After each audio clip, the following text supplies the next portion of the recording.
Olá pessoal, eu sou Eduardo. Fazia um tempão que eu tinha que postar alguma coisa nesse canal, então esse dia chegou. Irei falar sobre Morte e Vida Severina, esse livro aqui muito bom, do João Cabral de Melo Neto. E fazia muito tempo que eu já ouvia falar nessa obra, porque foi televisionada, foi encenada diversas vezes pelo Brasil e primeiramente eu assisti uma das encenações numa escola aqui em São Paulo, uma escola no Brás. E finalmente li o poema e saí mais impactado ainda do que quando assisti a peça. E na verdade é um poema dramático, ou seja, ele foi escrito com o propósito de ser encenado em teatros, ou seja, peças. E é um poema composto por 18 cenas e na primeira cena é um monólogo onde o protagonista Severino se apresenta. E ele nos informa quem ele é, o que ele vai fazer, como que é o lugar de onde ele é. Só que por mais detalhes que ele nos informa sobre si, tudo acaba soando cada vez mais difícil do leitor identificar algo particular no Severino. Por quê? Porque existem dezenas de Severinos, assim como ele, com o mesmo biotipo, com o mesmo histórico de pobreza, porque todos vivem naquela região marcada pela seca, que é o sertão nordestino. E claro que existem grandes fazendeiros que espalham o terror, porque eles se sentem ameaçados caso alguém queira invadir as terras deles. Então eles espalham esse terror, essa desgraça que acaba acometendo muitos severinos, né? Por isso que o poema se chama Morte e Vida Severina, porque ou os severinos morrem de fome por causa da seca, ou eles morrem devido à violência mesmo. Ou seja, aí que entra as metáforas das aves balas que acabam acertando, atingindo os severinos. E por mais que o Severino vá desbravando o seu itinerário rumo a Recife, ou seja, ele está migrando do sertão para Recife, capital de Pernambuco. Ele vai encontrando cada vez mais morte pelo caminho.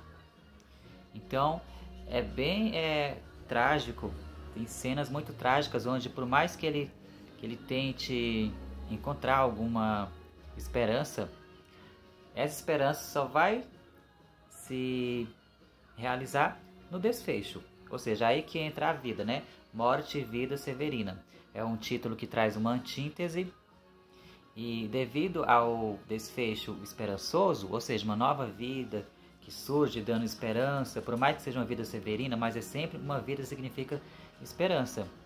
Então, essa antítese do título é por causa disso. E outra razão que explica esse título é porque esse texto é inspirado nos autos da Idade Média, ou seja, autos eram peças teatrais, textos que tinham um objetivo de fazer uma crítica social, de catequizar, de moralizar as pessoas. Então eram encenados com propósitos claros, de satirizar alguém. Então, Morte e Vida Severina se inspira nos autos. Por causa disso, ele tem o subtítulo de Auto de Natal Pernambucano. Ou seja, parece até uma coisa de contraste, mas se o próprio título traz esse contraste, né? Essa antítese, Morte e Vida Severina. Então, claro que Auto de Natal Pernambucano é por causa do desfecho esperançoso, onde encontramos a parte da vida. E por que vem morte primeiro? Porque o Severino ele vai encontrando só morte, morte, morte pelo caminho. Então, a vida, a esperança só vai se fazer um sentido, um significado de ter esperança no desfecho mesmo da peça. E tem uma passagem que me marcou muito, inclusive me marcou mesmo, porque há mais de 10 anos em que eu assisti a peça no Colégio do Brás, eu lembro dos versos da atriz cantando essa parte aqui. Eu vou até ler um pedaço. Dirige-se a mulher na janela, que depois descobre tratar-se de quem se saberá. Muito bom dia, senhora, que nessa janela está. Sabe dizer-me se é possível algum trabalho encontrar? Trabalho aqui nunca falta, a quem sabe trabalhar. O que fazia o compadre na sua terra de lá? Pois fui sempre lavrador, lavrador de terra-mar. Não há espécie de terra que eu não possa cultivar.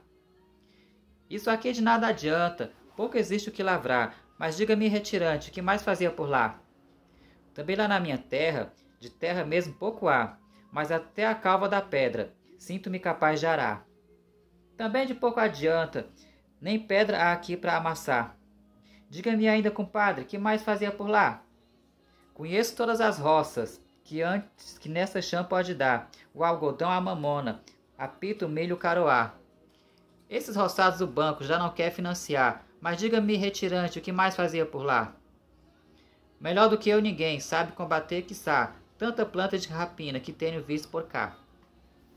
Então, o poema é todo impactante e esse destaque todo, esse texto é clássico, não só pelo tema, né, que se faz necessário, que acaba sendo uma denúncia social, de denunciar os marginalizados, os esquecidos da sociedade, né? No caso, a pessoa que está lá no sertão, sem um olhar de auxílio dos privilegiados. Então, acaba sendo um poema de denúncia, né?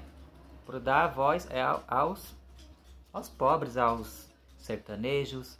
Mas o grande trunfo desse poema, no meu entendimento, é porque o João Cabral ele explorou muito a linguagem. Então, ele utilizou quase todas as figuras de linguagem que nós conhecemos, né? A própria antítese do título e metáforas são inúmeras que aparecem em Morte e Vida.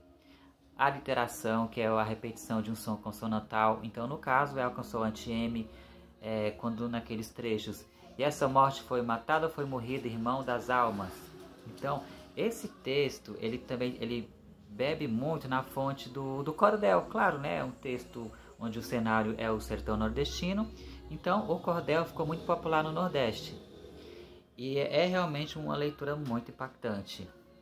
E também na questão da figura de linguagem e metáfora, quando ele vai falar daquela terra seca, do Nordeste quente, aí é que ele utiliza a metáfora, ou seja, ele fala os lábios magros da serra, para dizer que a terra é muito seca, que é infértil, ou então ele vai falar roçado de cinzas, inúmeros outros, que eu nem consigo lembrar, mas é realmente um texto muito impactante. Fica aqui a dica, espero que vocês tenham gostado do vídeo. Se você já leu ou já assistiu a alguma encenação de Morte e Vida Severina, comenta aí embaixo e muito obrigado.